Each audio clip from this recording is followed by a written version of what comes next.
রাতে আমি যখন হুট করে উঠে পড়ি, আমার মনে হয় যে পাশেও ঘুমাচ্ছে। পুরা বেড খালি, তাও আমি এইটুক পর্যন্তই থাকি, মাঝখান পর্যন্ত, এর বাইরে যাই না। খুলনা থেকে আসতো ছুটিতে, এসে নিচে যখন ওর বাইকটা দেখতাম, আমার তখন অনেক ভাল লাগতো যে আসছে, আমার ভাই আসছে।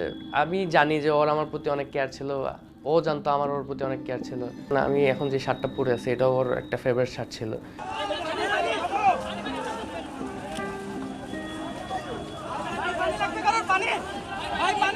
মীর মাহফুজুর রহমান মুগ্ধ 18 জুলাই কোটা সংস্কার আন্দোলন ঘিরে উত্তরার আজমপুরে সংঘর্ষে গুলিবিদ্ধ হয়ে মারা যান।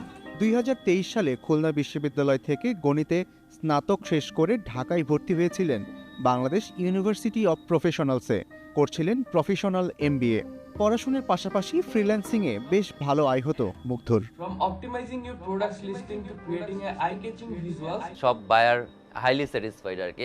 আর ওর যেই কন্ডিশন যে অলরেডি মোর দেন 1000 হচ্ছে রিভিউজ, তো এটা ওর একটা টার্গেট ছিল এবং ওটা নিয়ে খুব আমাদের সাথে ফ্লেক্স নিত। দেখছো, দেখতে ভালো লাগতেছে না, 1000 রিভিউ, 5 স্টার সব। ওর কখনো ইচ্ছে ছিল না সরকারি চাকরির প্রতি। ও সবসময়, আমাদের তিনো ভাইয়েরই প্ল্যান ছিল যে আমরা একদম ফুললি পড়ালেখা শেষ করে যখন সেটেল হওয়ার ট্রাই করব, তখন আমরা আমাদের একটা আইটি কোম্পানি দেব এবং আইটি কোম্পানিতে আমরা 3 জন কাজ করব। মুগ্ধর মৃত্যুর পর ফ্রিল্যান্সারদের বৈশ্বিক প্ল্যাটফর্ম ফাইবার তাদের অফিসিয়াল ফেসবুক পেজে শোক প্রকাশ করেছে। ঘটনার দিন দুই যমজ ভাই মুগ্ধ স্নিগ্ধ ছাড়া পরিবারের সবাই ছিলেন ঢাকার বাহিরে। খবর পেয়েই ছুটে আসেন তারা। মুগ্ধর গায়ে তো বুলেট লাগছে, তুই তাড়াতাড়ি আয়। কোনো কান্নাকাটি না, কোনো কিছু না। আমি মনে করছি যে হয়তো বা রাবার বুলেট লাগছে। 5 মিনিট আমি ওর কাছেও যাইনি, আমি বেডের পাশেই বসে আছি যে ডাক্তার আসলে ডাক্তারকে জিজ্ঞাসা করবো এখন কী অবস্থা। আমি তখনও বুঝি নাই যে ও মৃত্যুবরণ করছে। ডাক্তার 5 মিনিট পরে এসে আমাকে বলতেছে যে ওর তো ইসিজিতে কোনো রিয়াকশন পাওয়া যাচ্ছে না। আমি তখন আর রাখতে পারি নাই নিজেকে। আমি দরজা খুলে চলে গেছি ওর কাছে।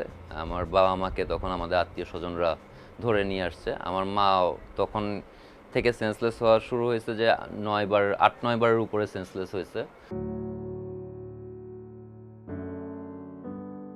3 ছেলের মধ্যে এক ছেলের এভাবে চলে যাবে তা যেন বাবা মার কাছে এখনো অবিশ্বাস্য। প্রতি ক্ষণে ক্ষণে তাই যেন বিদায় বেলার কথাই মনে পড়ে তাদের। আর যেমন কাছের থেকে আর দেখছি, ওরে আমার মনে হয় যে আমার দেখা শেষ হয়েছে না, কাছের থেকে আমি মনে হয় দেখতে পারি না।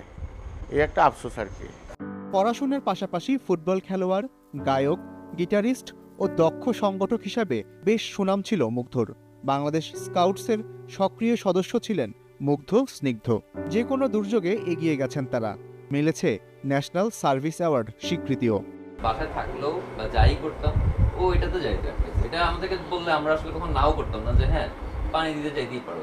সবসময় বলতো যে যত সম্ভব আমরা পলিটিক্স থেকে বাইরে থাকবো, কখনোই পলিটিক্সে যাব না। মোটরসাইকেলের প্রতি আলাদা ঝোঁক ছিল মুগ্ধর। চেয়েছিলেন দেশের 64 জেলার সার্কিট হাউসের সামনে ছবি তুলতে, কিন্তু তার সেই ইচ্ছা যেন অপূর্ণই থেকে গেল। আমরা তিনো ভাই আসলে খুব ঘোরাঘুরিটা খুব পছন্দ করি। আমাদের তিনো ভাইয়েরই বাইক আছে, আমরা তিনো ভাই বাইক নিয়ে একসাথে ঘুরতে যাই, আমার ওয়াইফ সহই ঘুরতে যাই। আমরা কাপ্তাই, রাঙামাটি বাইক নিয়ে ঘুরে আসছি, কিশোরগঞ্জ, মিঠামইন, এরকম বিভিন্ন জায়গায়, শ্রীমঙ্গল। মুগ্ধর চলে যাওয়ায় নিজের অর্ধেক হারিয়ে ফেলেছে তার যমজ ভাই স্নিগ্ধ। থাকার ঘর জুড়ে সবখানেই যেন মুগ্ধরই স্মৃতি। বিষয়টা মেনে নিতে হবে, কিন্তু আমি সারা জীবন এটার জন্য আমার আফসোস থেকে যাবে যে আজকে মুগ্ধ এই জায়গায় থাকলে আমার এটা বলতো। প্রমাণ সাপেক্ষে এই হত্যার বিচার চায় মুগ্ধর পরিবার। তবে তার জন্য নিরপরাধ কেউ যেন সাজা না পায় সেদিকেও লক্ষ্য রাখতে বলেছেন তারা। এস আল আরেফিন, প্রথম আলো।